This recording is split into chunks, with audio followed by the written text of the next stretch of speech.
আমি যেমন গতকাল কি একটা বড় রাস্তা ওপেন করলাম আমার এলাকায়। তো আমার কাছে মনে হচ্ছে যে আমার আসার পরে একটা বেশ বড় একটা কাজ, আমি হাজারীবাগের একটা বড় রাস্তার কাজ ধরেছি। আমাকে মাননীয় মেয়র মহোদয় সেই দায়িত্ব দিয়েছেন। সো এইভাবে আমি আমার দৃশ্যমান কাজের দিকে এখন যাচ্ছি।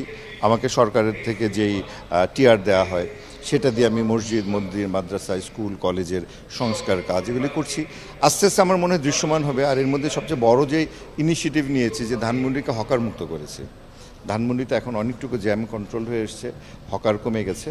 বাট এখন হকারদেরকে পুনর্বাসনের একটা ব্যবস্থা করছে, যে এই যে হকারগুলি ছিল তাদেরকে একটা ফ্রি মার্কেট করে দেওয়ার চিন্তা করছি। সেটাই কথা বলেছে, সেটাই আমাকে নির্দেশনা দিয়েছেন মাননীয় প্রধানমন্ত্রী।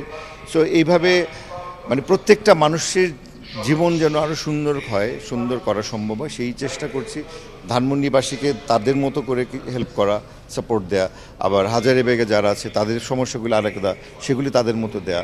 আজকে শুক্রবার মসজিদে গেছিলাম নামাজ পড়তে, তো সেখানে গিয়ে যে প্রবলেমগুলি দেখেছি, যেটা তাৎক্ষণিক সমাধান দেয় সেটা চেষ্টা করে দিয়েছি সমাধান দিতে। সো এটার মধ্যে আসলে একটা অসাধারণ আনন্দ আছে, এই যে মানুষের জন্য কিছু করা, এই যে মানুষের ভালোবাসা এতদিন আমাকে পর্দা দেখিয়েছে, এখন কাছাকাছি আসার পর যে মানুষের ভালোবাসা আপনারা সবাই দেখেছেন নির্বাচনী প্রচারণায়।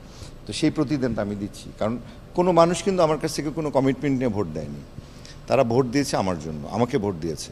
সো এইখান আমার দায়িত্ব যে তাদের কাছে কোনো উইদাউট এনি কমিটমেন্ট তাদেরকে সহযোগিতা করা, সেটা আমি চেষ্টা করছি।